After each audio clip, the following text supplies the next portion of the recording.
ফেরাউনের জন্ম হয় নাই, নমরুদের কোনো জন্ম হয় নাই, আবু লাহাব, উতবা, শাইবা, আবু জাহেল যাওয়ার পরে তাদের জন্ম হয় নাই।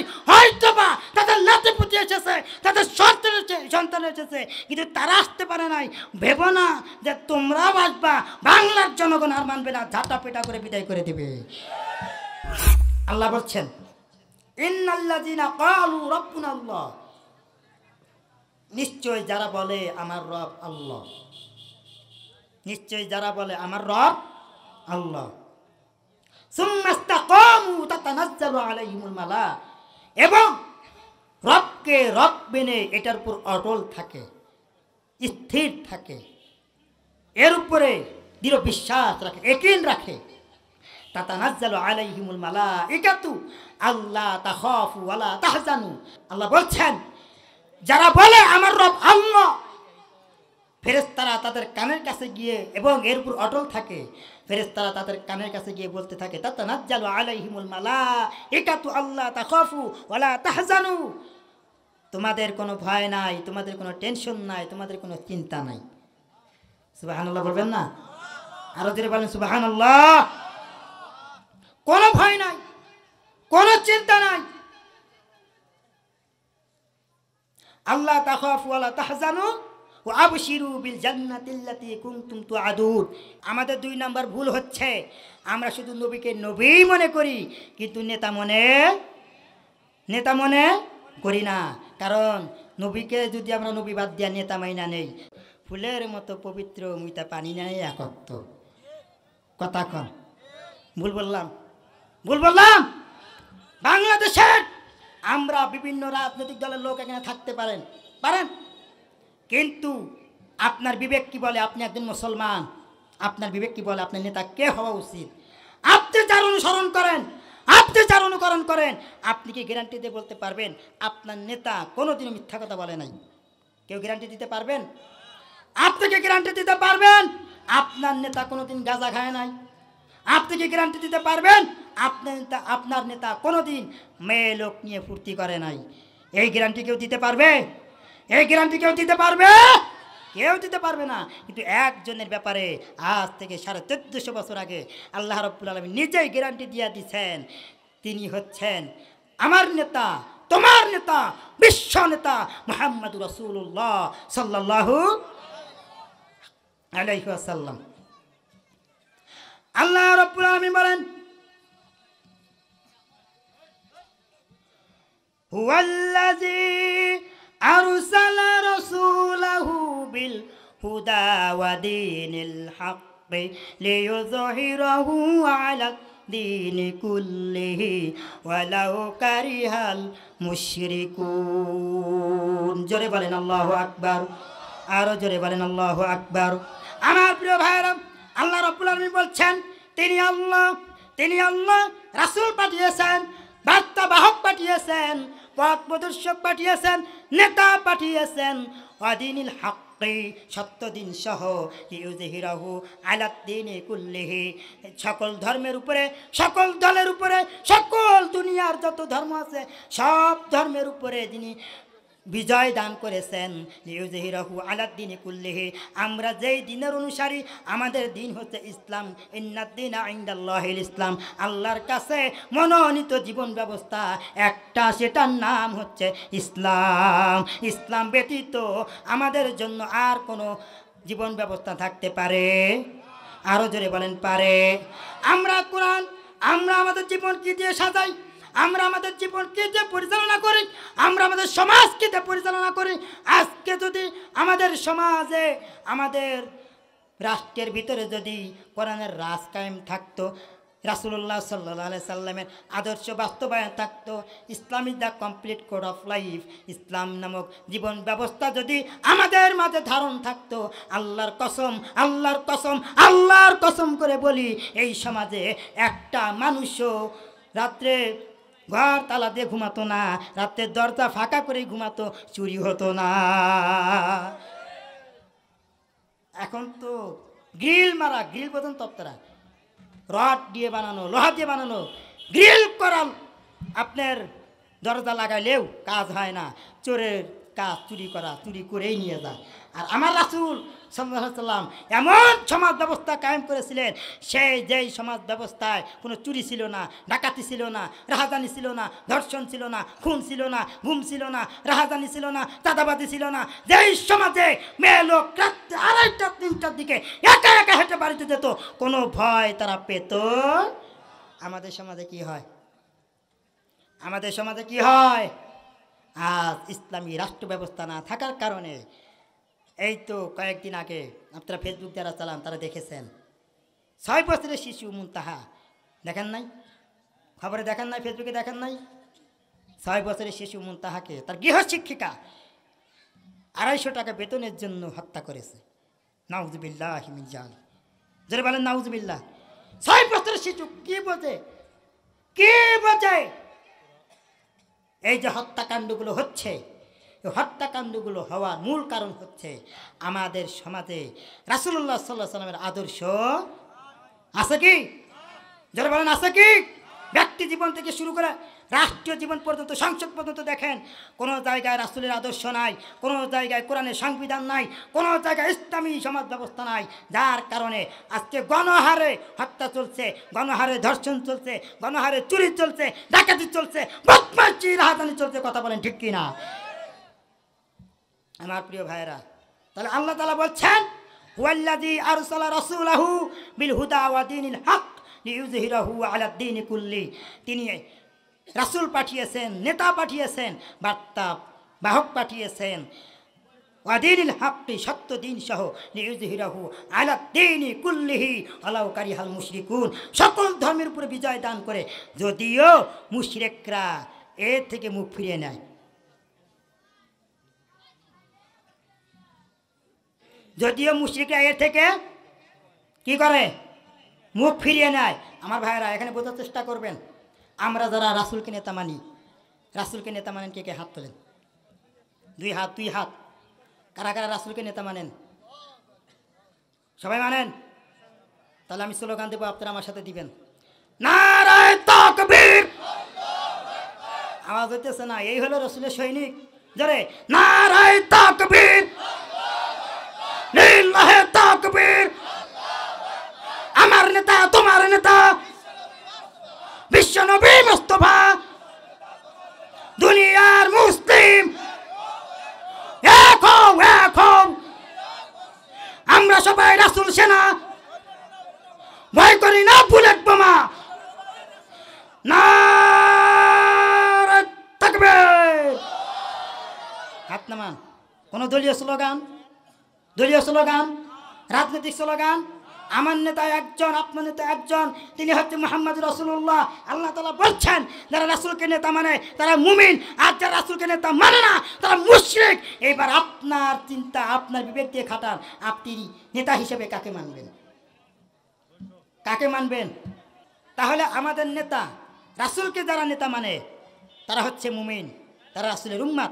আর এখানে আল্লাহ বলছে ওয়ালাউ কারিহাল মুশরিকুন, যদিও এর থেকে মুশরিকরা মুখ ফিরিয়ে নেয়, মুশরিকরা এটাকে বিতর্কিত মনে করে।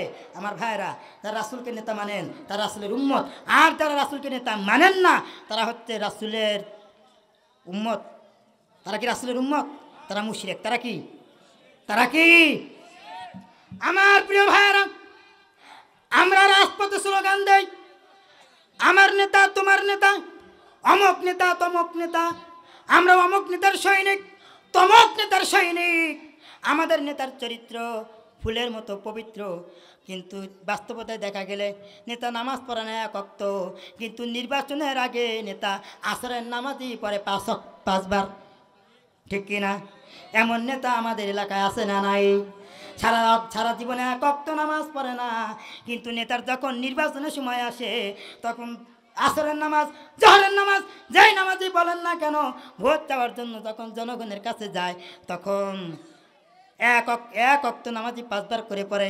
পাশের সেক্রেটারি যখন জিজ্ঞেস করে, স্যার 1 নামাজ কয়বার পড়ে? রাত তোর 1 নামাজ কয়বার পড়ি? মানে সামনে নির্বাচন, ভোট নিতে হবে আগে।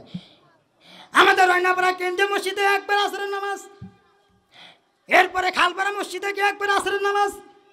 মানে যেখানে জামাত পাবে ওখানে গিয়ে শামিল হবে, আর জামাতের পরে ঘুরে দাঁড়াবে, বলবে প্রিয় ভাইয়েরা আপনারা আমাকে চেনেন, আমি আপনাদের এলাকার লোক, আমি নির্বাচনে দাঁড়াইছি, দয়া করে আমাকে ভোট দিয়েন। বলে কি বলে না? জোরে বলেন, বলে কি বলে না? কিন্তু ইতিহাস ঘাটলে দেখা যাবে ওই নেতা কত মানুষের জানমাল মেরে খেয়েছে, ওই নেতা কত মানুষের হক নষ্ট করেছে, ওই নেতা কত মানুষের জীবন নিয়ে সিনিমিনি খেলেছে।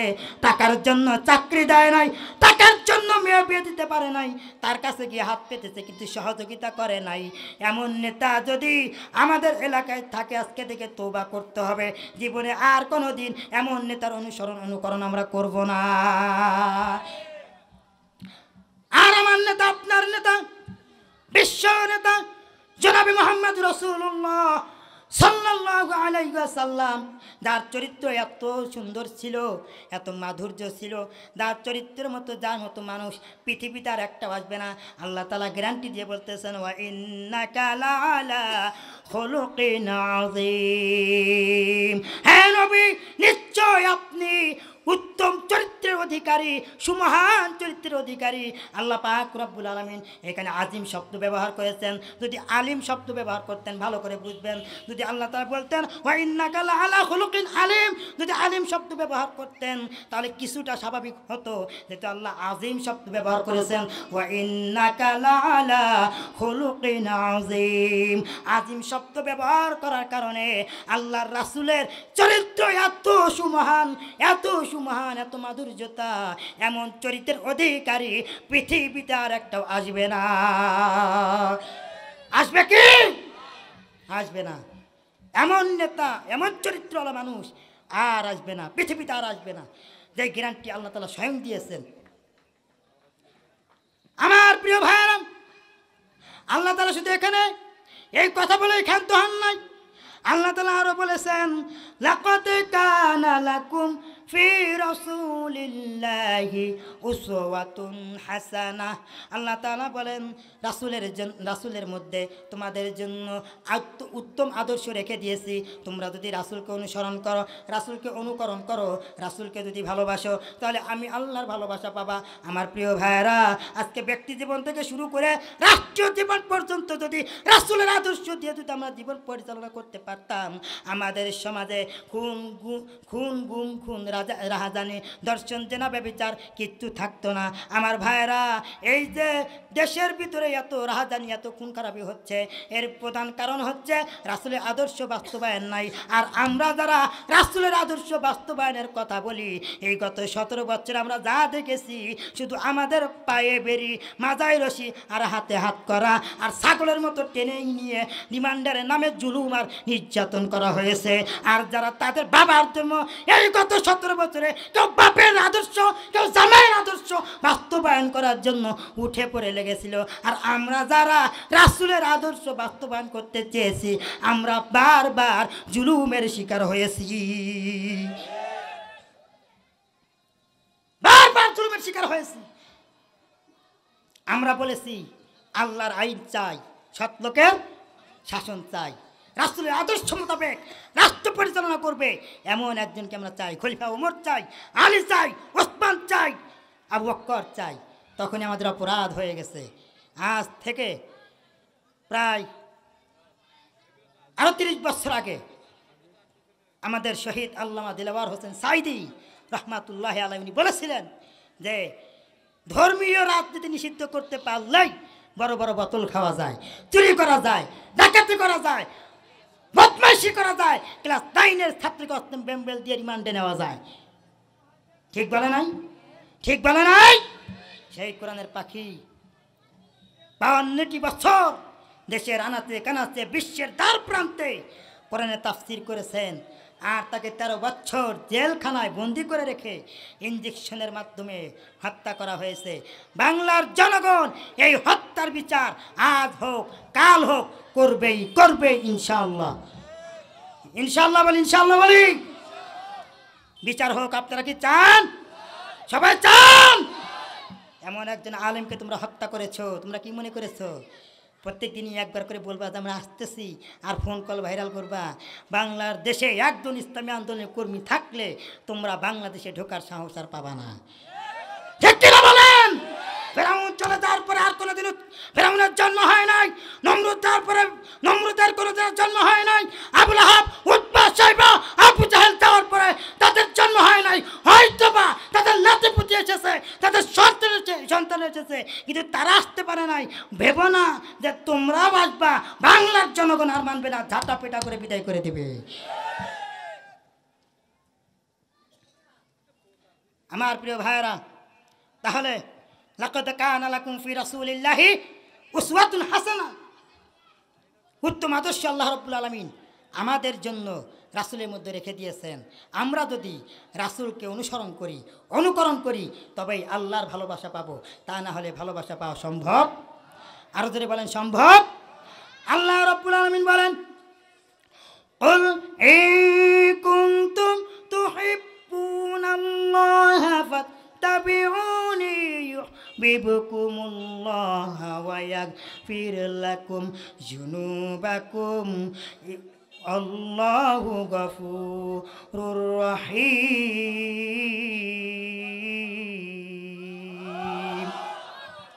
আল্লাহ রাব্বুল আলামিন বলছেন, কুল, হে নবী আপনি বলুন, কুল ইন কুনতুম তুহিব্বুনাল্লাহ, হে নবী আপনি বলুন, যদি তারা আমি আল্লাহর ভালোবাসা পেতে চায়, আমি আল্লাহর মহব্বত পেতে চাই, আমি আল্লাহর প্রিয় বান্দা হতে চাই, ফাত্তাবিউনি, তারা যেন আপনাকে অনুসরণ করে, তারা যেন আপনাকে অনুকরণ করে, হে নবী।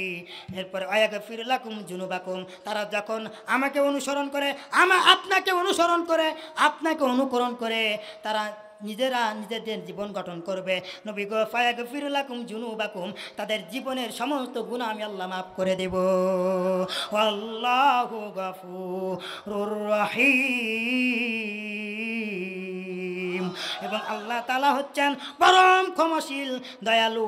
আমার প্রিয় ভাইরা, এখান থেকেও এই কথা স্পষ্ট হয়ে যায়। নেতা হিসেবে বলেন, বাবা হিসেবে বলেন, স্বামী হিসাবে বলেন, রাষ্ট্র পরিচালক, সেনাপতি হিসাবে, রাষ্ট্রপতি, রাষ্ট্রনায়ক, যেই বলেন না কেন, যাই বলেন না কেন, আমার রাসূলের ভিতরে সমস্ত আদর্শ বাস্তবায়িত আছে। এবার আপনি যদি আল্লাহর একান্ত ভাজন প্রিয় বান্দা হতে চান, জীবনের সব গুনাহ মাফ নিয়ে যদি কবরে যেতে চান, তাহলে রাসূলকে অনুকরণ করতে হবে, তা না হলে আল্লাহর প্রিয় বান্দা হওয়া সম্ভব নয়। এবার আপনারা বলেন, কাকে অনুসরণ করবেন? আহারে, 2 বছর বয়স পর্যন্ত যার নাম ছিল দেবদাস চক্রবর্তী, সেখান থেকে হয়ে গেল জাতির পিতা। তার নিজের বাপের ঠিক নাই, সে আবার হয় জাতির পিতা।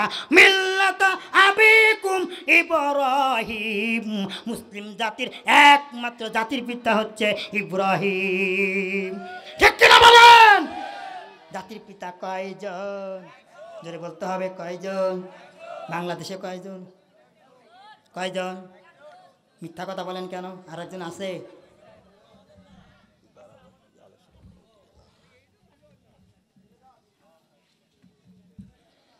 তাহলে আমাদের জাতির পিতা কয়জন? ঠিক আছে তো? মিল্লাতা আবিকুম ইব্রাহিম, তোমাদের জাতির পিতা একজন, মুসলিম মিল্লাতের জাতির পিতা একজন, দ্বিতীয় আর কোন জাতির পিতা। এবার আপনারা ভাবেন, কাকে অনুকরণ করবেন? জীবন যদি চালাতে চান, জীবন যদি আল্লাহর প্রিয় বান্দা হয়ে যদি কবর যেতে চান, জীবনের সব গুনাহ মাফ নিয়ে যদি কবর যেতে চান, তাহলে আপনাকে প্রথমত নেতা মানতে হবে একমাত্র, শুধুমাত্র, কেবলমাত্র, নিঃসন্দেহে, দ্বিধাহীন সত্যে রাসূলুল্লাহ সাল্লাল্লাহু আলাইহি ওয়াসাল্লামকে। আর কোন নেতা আছে? এমন নেতা যার 63 বছরের জিন্দেগিতে একবার মিথ্যা কথা বলেন? এমন নেতা অনুসরণ আমরা করি, যেই নেতা রাহমাতাল লিল আলামিন। উনি যখন নবুয়ত পেলেন, নবুয়ত পাওয়ার পরে যখন দাওয়াতে কাজে ছড়িয়ে গেলেন, আবু জাহেল, উতবা, শাইবা, আবু লাহাব সবাই যখন জানতে পারল মুহাম্মদ, আব্দুল্লাহর বেটা মুহাম্মদ সাল্লাল্লাহু আলাইহি ওয়াসাল্লাম নতুন ধর্ম নিয়ে এসেছে, নতুন ধর্মের প্রচার করতেছে, নতুন ধর্মের কথা বলতেছে, দাওয়াত দিচ্ছে, লা ইলাহা ইল্লাল্লাহু মুহাম্মাদুর রাসূলুল্লাহ সাল্লাল্লাহু আলাইহি ওয়াসাল্লাম। আমার প্রিয় ভাইরা, যখন কালেমা দাওয়াত দেওয়া শুরু করলেন, আবু জাহেল থেকে শুরু করে মক্কার যত পাতি নেতা হাতি নেতা ছিল, যারা এই 360টি মূর্তি পূজা করত, কাবা ঘরের ভিতরে আল্লাহর বাইতুল্লাহর ভিতরে মূর্তি রেখে যারা পূজা করত, আমার প্রিয় ভাইয়েরা, তারা মূর্তির সম্মান রক্ষার্থে, আমার ভাইয়েরা মূর্তির সম্মান রক্ষার্থে যখন কাবার ভিতরে ঢুকতেন, কাবার ভিতরে ঢোকার পরে কাপড় চোপড় নাপাক থাকে, এই চিন্তায় তারা উলঙ্গ হয়ে কাবার ভিতরে ঢুকে তারা মূর্তি পূজা করত।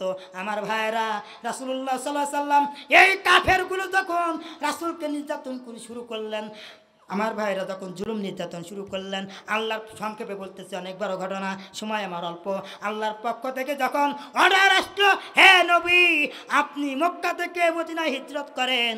নবীজি আমার যখন মক্কা থেকে মদিনায় হিজরত করবেন, মদিনায় হিজরত করার সময় নবীজির প্রেক্ষাগৃহে নবীজি যেই ঘরে শুয়ে থাকতেন, যেই ঘরে নবীজি শুইতেন, ওই ঘরে আলীকে শুয়ে গেলেন আর বললেন, হে আলী, এই মক্কার অনেক কাফেরদের অনেক লোকের আমানত আমার কাছে আছে, আলী তোমাকে দায়িত্ব দিয়ে গেলাম, খবরদার 1 টাকা আমানত যেন খেয়ানতদারি না হয়। হে আলী, আমার সমস্ত আমানত সমস্ত কাফেরদের ভিতরে বুঝাইয়া দিও, সমস্ত মক্কাবাসীর ভিতরে বুঝাইয়া দিও, যারা যারা আমার কাছে আমানত রেখেছে। রাসূলুল্লাহ সাল্লাল্লাহু আলাইহি সাল্লাম সবার নাম এক এক করে বলে গেলেন, আলী এরা আমার কাছে আমানত রেখেছে। আমার ভাইয়েরা দেখেন, আমার নবীজি ইসলাম প্রচার করতেন, ধর্ম প্রচার করতেন, এটা জানার পরেও কাফেরেরা নবীকে নির্যাতন করত, জুলুম করত, নিপীড়ন করত, সব কিছু করত, ঠিক আছে, কিন্তু তারা বিশ্বাস রাখতো নবীর কাছে আমানত দিলে এই আমানত খিয়ানত হবে না। আর আমার দেশের আমানত 5 লাখ টাকা বাজেট হইলে 4 লাখ টাকা খাইয়া 50,000 টাকার কাম কইরা বাঁশের রডের বদলে কুঞ্চি ঢুকায়, কথা কয় না, রডের বদলে কি ঢুকায়? আগে তো বাস না, আগে বাস দিত, এখন কুঞ্চি দেয়, কি দেয়? কুঞ্চি। এখন কুঞ্চি ঢুকায়, আগে বাস দিত, এখন কুঞ্চি। কিছুদিন পরে দেখা যাবে কিছুই দিবে না, বলবে সব দিয়েছি। আমার ভাইয়েরা, কোন নেতার অনুসরণ আমরা করি? আল্লাহু আকবার। যেই নেতার চরিত্রের ঘোষণা আল্লাহ নিজে দিয়েছেন, সেই নেতার অনুসরণ করা বাদ দিয়া 500 টাকার একটা নোট আর 1 প্যাকেট বিরিয়ানির বিনিময়ে নেতার পিছে গুড়গুড় করো। অসৎ নেতাকেও সৎ বানায় দাও, কুত্তার মতো চরিত্র নেতাকে ফুলের মতো চরিত্রওয়ালা বানায় দাও। আল্লাহ রাসূল বলেছেন, আলমার আমান আহাব্বা, যার সাথে তার মহব্বত তার সাথে তার কিয়ামত। তোমার মহব্বত যদি হয় ওই নেতার সাথে যেই নেতা মুইতা পানি নেয় না, তোমার মহব্বত যদি হয় ওই নেতার সাথে যেই নেতা 1 ওয়াক্ত নামাজ পড়ে না, তোমার মহব্বত যদি হয় ওই নেতার সাথে যেই নেতা বাপ মাকে ভাত দেয় না, যেই নেতা তোমার নামাজের খবর নেয় না, চুরি করে, ডাকাতি করে, বদমাশি করে, বাজেটের টাকা খেয়ে যারা পেট বড় করে, এমন নেতার অনুসরণ যদি করো, মরণের পরে এদের সাথে তোমার হাসন নাচর হবে। আর আমরা যদি রাসূলকে অনুসরণ করি, রাসূলুল্লাহ সাল্লাল্লাহু আলাইহি ওয়াসাল্লামকে অনুসরণ করি, এখন তো রাসূল নাই, এখন তো রাসূল নাই, এখন তো রাসূল নাই, কিন্তু আমরা রাসূলকে অনুসরণ করব কিভাবে? আল্লাহ রাসূল সাল্লাল্লাহু আলাইহি ওয়াসাল্লাম মজলিসে বসে আছেন, সাহাবারা জিজ্ঞাসা করলেন, ইয়া রাসূলুল্লাহ, ইয়া হাবিবাল্লাহ, নবী গো, আপনি এখন আছেন, আমরা আপনার সাথে মুসাফা করলাম, হে নবী আপনি যখন থাকবেন না তখন আমরা কার সাথে মুসাফা করব? আল্লাহ রাসূল সাল্লাল্লাহু আলাইহি ওয়াসাল্লাম বললেন, আমার উম্মতে মুহাম্মাদি, আমার পরবর্তীতে যারা আসবে, তারা যদি কোনো হক্কানি আলেমের দিকে তাকায়, ইসলামী শরিয়া মোতাবেক কোনো আদর্শ নেতার দিকে তাকায়, তারা যেন আমি নবীর সাথে আমি নবীর দিকে তাকালো, তারা যেন আমি নবীর সাথে মুসাফা করলো, তারা যেন আমি নবীর সাথে কথা বললো। আল্লাহু আকবার, বলেন আল্লাহু আকবার। তাহলে রাসূলকে অনুসরণ করার জন্য 2টা জিনিস, 1 নাম্বার কোরআন, 2 নাম্বার সুন্নাহ। 1 নাম্বার কোরআন, 2 নাম্বার। এবার বলেন, যদি কোরআনও না পড়া জানেন, হাদিসও না পড়া জানেন, কাকে অনুসরণ করবেন? কাকে অনুসরণ করবেন? খাজা বাবা, কেবলা বাবা, খেতা শাহ, চটপটি শাহ, আরও কত শাহ। এই তো দেশ স্বাধীন হওয়ার পরে মাজার ভাঙ্গা যখন শুরু হইল, কত শাহ একেবারে, খেতা শাহ, চটপটি শাহ, এরপর আপনার বাবা শাহ, ট্যাবলেট শাহ, খালি শাহ আর শাহ, খালি শাহ। 1 ওয়াক্ত নামাজ নাই, উনি মারিফতের লিডার। কিসের লিডার? কিসের লিডার? মারিফতের লিডার। আল্লাহু আকবার। মারিফত, এরা যখন মারিফতের কথা বলে তখন বলে নামাজ লাগবে না। এরা যখন মারিফতের কথা বলে তখন বলবে নামাজ পড়বো জীবনে একবার। কয়বার? ও কি জানি না কবে মরবে? হ্যাঁ কথা বলেন, আমি জানি কবে মরবো, আপনি জানেন কবে মরবেন, কেউ জানে না কবে মরবে, কিন্তু ওরা বলে আমরা নামাজ পড়বো জীবনে একবার। কয়েকটা মরছে, বুঝতেছে কবরে কি ঠেলা। কথা কম, নামাজ পড়বো জীবনে একবার। আল্লাহর হাবিব সাল্লাল্লাহু আলাইহি সাল্লাম হাদিসের মধ্যে বর্ণনা করেন, বাইনাল আবদি ওয়া বাইনাল কুফরি তারকুস সালাত। মুসলিম শরীফের হাদিস। আল্লাহ রাসূল বলেছেন বান্দা এবং কাফেরের ভিতরে পার্থক্য হচ্ছে নামাজ। আমার যদি ভুল হয়, আমার নানা আলেম আছে, ভুল ধরা দিবে, আমি সংশোধন হব, আমি তার ছাত্র। কিন্তু আল্লাহ রাসূল বলেছেন বাইনাল আবদি ওয়া বাইনাল কুফরি তারকুস সালাত। বান্দা এবং কাফেরের ভিতরে পার্থক্য হচ্ছে নামাজ। তার মানে হলো যার নামাজ আছে সে আল্লাহর বান্দা, বিশ্বাসী বান্দা, মুমিন বান্দা। আর যার নামাজ নাই সে কি? কথা বলেন, কথা বলেন, যার নামাজ নাই সে কি? কিন্তু এই জায়গায় একটু কথা আছে, তবে তারা কাফের হবে না যারা মনে প্রাণে বিশ্বাস করে যে নামাজ পড়তে হবে, তো পড়া শুরু করব, এইভাবে তারা বলে, তারা কাফের হবে না। কিন্তু কাফের হবে তারা এই কায়দায় কথা বলে যারা নামাজ পড়বো জীবনে একবার। নামাজ পড়ে কি হবে? নামাজ যে পড়ো আল্লাহকে দেখছো? আমাকেও প্রশ্ন করে যে নামাজ পড়ো আল্লাহকে দেখছো, আমি কি উত্তর দিব? হ্যাঁ, আল্লাহকে দেখে কি এত সোজা? কথা কয় না, আল্লাহকে দেখে এত সোজা? এইসব কথা যারা বলে স্পষ্ট তারা কাফের, কোনো পার্থক্য নাই, কোনো ভেজাল নাই, নিঃসন্দেহে তারা কাফের। যে ঠিক বলবেন না, আপনারা মনে ভুল বুঝতেছেন। আপনারা সন্দেহ আছে? সন্দেহ আছে?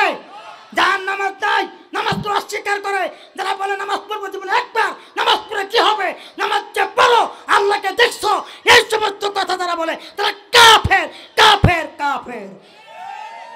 আমার কথা, আমার কথা না রাসূলের কথা?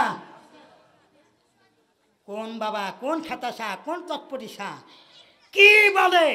আগাও নাই মাথাও নাই, কি দিয়ে কি বলে পৃথিবীর কোনো ডিকশনারিতে নাই। আমি ওদের সাথে কথা বলে পারি না। বাবা যায়, আমি কোরআন হাদিসে দলিল দিয়ে কথা বললে ওটা ঠিক না, ওর বাবা যেটা কইছে ওইটা ঠিক। এরকম ভেজাইলা লোক আছে না নাই? আছে না নাই?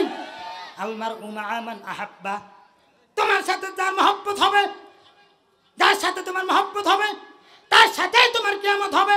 আমার প্রিয় ভাইয়েরা, যে জিনিসটা আমি বোঝাতে চাচ্ছিলাম, 2 নাম্বার ভুল আমরা করি, যেটা হলো আমরা শুধু নবীকে নবী মানি কিন্তু নেতা মানি না, যার কারণে আজকে মুসলিম উম্মার এই অধঃপতন। কথা বলেন ঠিক কিনা?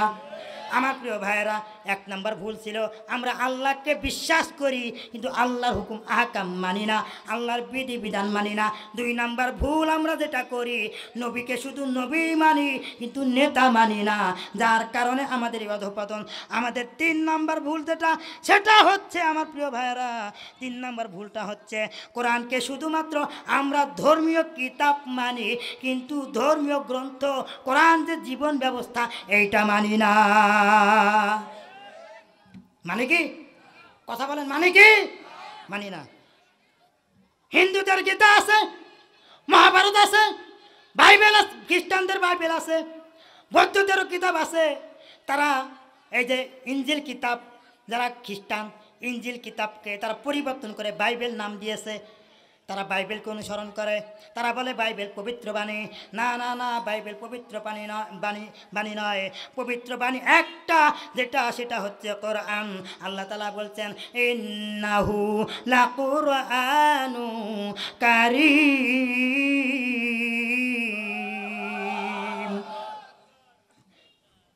ইন্নাহু লাকুরআনুন কারীম, নিশ্চয় এই কোরআন সম্মানিত কিতাব, পবিত্র কিতাব। পৃথিবীর আর কোনো কিতাব সম্মানিত নয়, পবিত্র কিতাব নয়। আমার প্রিয় ভাইয়েরা, কোরআনকে আমরা গীতা, বাইবেল, এরপর মহাভারতের মতো ধর্মীয় কিতাব মানে, কিন্তু কোরআন যে আমাদের জন্য জীবন ব্যবস্থা, কোরআন যে আমাদের জন্য তিবিয়ান লিকুল্লি শাই, রান্নাঘর থেকে শুরু করে রায় সংসদ পর্যন্ত যা যা দরকার দিয়েছে বিশ্ব সরকার, এইটা আমরা মানি। আরো জোরে বলেন মানি। আমার প্রিয় ভাইয়েরা, কোরআন পড়তে হবে, কোরআন শিখতে হবে, কোরআন জানতে হবে, কোরআন বুঝতে হবে। কোরআন পড়ুন, কোরআন বুঝুন, কোরআন দিয়ে জীবন গড়ুন, তবেই সমাজে শান্তি আসবে। তা না হলে শান্তি আসবে আমাদের অধিকাংশ সমাজে অধিকাংশ পরিবারে শান্তি নাই। অনেক লোক আফসোস নিয়ে বলে, হুজুর কি করব, ঘরের বউ কথা শোনে না, সওয়াল পাল কথা শোনে না, কিছুই শোনে না। যদি জিজ্ঞেস করি আপনার স্ত্রী কি কোরআন শরীফ পড়া জানে বা বাংলা অর্থ পড়ে, কয় হুজুর কি কয়, নামাজই পড়ে না, আবার কোরআন শরীফ পড়ে, কথা কয় না। আছে না নাই? আপনার ছেলে মেয়ে কয়টা? কয় হুজুর আছে, আল্লাহ তাআলা একটা ডক্টর বানাইছি, একটা প্রফেসর বানাইছি, একটা অধ্যক্ষ বানাইছি, একটা সেনাবাহিনী, একটা পুলিশ, একটা আর্মি, একটা নৌবাহিনী, একটা অমুক তমুক দুনিয়ার হাবি দাবি সব বানাইছে। কোরআন পড়াইছে। কয় হুজুর সময় পাই নাই। কি পায় নাই? তো তোমার সন্তান তো বড় হয়ে তোমার বৃদ্ধাশ্রমে নিবেই। তোমার সন্তানকে কোরআন শিখাও নাই, তোমার সন্তানকে তুমি দিন শিখাও নাই, বড় হয়ে বৃদ্ধাশ্রমে দাও। তো কষ্ট কইরা মাথার গাম পায়ে ফেলাইয়া লক্ষ লক্ষ টাকা খরচ কইরা মানুষের মতো মানুষ বানাইলাম, আর হেই পোলাই আমারে বৃদ্ধাশ্রমে পাঠাইল। কারণ একটা, সেটা হচ্ছে এই কোরআন শিক্ষা না দেওয়ার কারণ। কি না থাকার কারণ? কোরআন না থাকার কারণ। আমার প্রিয় ভাইয়েরা, যে কথা বলতেছিলাম, কোরআনকে আমাদের 3 নম্বর ভুল। কোরআনকে শুধুমাত্র আমরা ধর্মীয় কিতাব মানি, কিন্তু এই কোরআনকে জীবন ব্যবস্থা মানি না। যার কারণে আমাদের জীবনে শান্তি নাই, আমাদের ঘরে শান্তি নাই, আমাদের সমাজে শান্তি নাই, আমাদের রাষ্ট্রে শান্তি নাই। আমার প্রিয় ভাইয়েরা, আমাদের জীবনটা এমন অবস্থা হয়ে গেছে, বা জাহান্নামের চাইতেও কঠিন পরিস্থিতি হয়ে গেছে। ভাইয়েরা আমার, এই কোরআনের শাসন ব্যবস্থা না থাকার কারণে আমার সমাজ আজকে খুন খারাপি, রাহাজানি, হত্যা, জেনা, ব্যভিচার সব কিছু হচ্ছে, কিন্তু প্রতিবাদ করার কেউ নাই, বিচার করার কেউ নাই। আমার ভাইয়েরা, আমি আজকের আলোচনার মাধ্যমে ডক্টর ইউনূস সাহেবকে বলতে চাই, যদি আমার কথা তার কানে যায়, আমি বলতে চাই, আপনি একজন মুসলমান, আমরা মুসলমান, আপনি ডক্টর ইউনূস মুসলমান, যতদিন আছেন এই কোরআনের শাসন ব্যবস্থা কায়েম করেন, একদিন সময় লাগবে না, রাহাজানি বন্ধ হয়ে যাবে, ধর্ষণ বন্ধ হয়ে যাবে, খুন খারাপি বন্ধ হয়ে যাবে, জেনা বন্ধ হয়ে যাবে, হত্যা বন্ধ হয়ে যাবে। আমার ভাইরা, এই বাংলার জমিন থেকে সমস্ত অশান্তি বন্ধ হয়ে যাবে যদি কোরআনের রাজ কায়েম হয়। আমার বাংলাদেশে কোরআনের রাজ কারা কায়েম চায়? কোরআনের রাজ কারা কায়েম চায়? বলেন, কারা কায়েম চায় কোরআনের রাজ? নাই, বাংলাদেশে এমন দল নাই। আছে? বুঝা নেন, নাম বলা লাগবে না। কোরআনের রাজ যারা কায়েম চায়, আমাদের কথা হচ্ছে, যদি কোরআনের রাজ কায়েম হয়, এই সমাজের চুরি চামারি থাকবে না। এই 17 বছরে 36,000 কোটি টাকা বিদেশে পাচার হয়েছে। কোরআনের রাজ যারা কায়েম করতে চায়, সমাজ ব্যবস্থা তাদের হাতে তুলে দেন, 36,000 কোটি নয়, 36 পয়সাও পাচার হবে না। এই কোরআনের রাজ যদি কায়েম হয়, আমাদের 3 নম্বর ভুল হচ্ছে। 3 নম্বর ভুল হচ্ছে, আমরা কোরআনকে ধর্মীয় কিতাব মানি, কিন্তু জীবন ব্যবস্থা মানি না। কোরআনের রাজ কায়েম হোক, আপনারা চান? সবাই চান? সবাই চান? কারা কারা চান? দু হাত তুলে আল্লাহকে দেখান। লিল্লাহি তাকবীর, নারায়ে তাকবীর। দুনিয়ার মুসলিম এক হও, এক হও। আমার নেতা, তোমার নেতা, বিশ্বনবী মুস্তাফা, কোরআন ছাড়া অন্য কিছু মানি না, মানব না। নারায়ে তাকবীর। কষ্ট পাইলেন? এইবার কোরআনের রাত যদি কায়েম চান, কোরআনের রাত যদি কায়েম চান, আল্লাহর বিধান যদি কায়েম চান, এটা কি ঘরে বসে হবে? ঘরে বসে হবে নাকি কাজ করতে হবে? কাজ করতে হবে না? কাজ করতে হবে তো। আমার ভাইয়েরা, কোরআনের রাত যদি কায়েম চান, তাহলে আমাদের কাজ করতে হবে, ঘরে বসে থাকলে চলবে না। এই যে মসজিদের কাজ চলতেছে,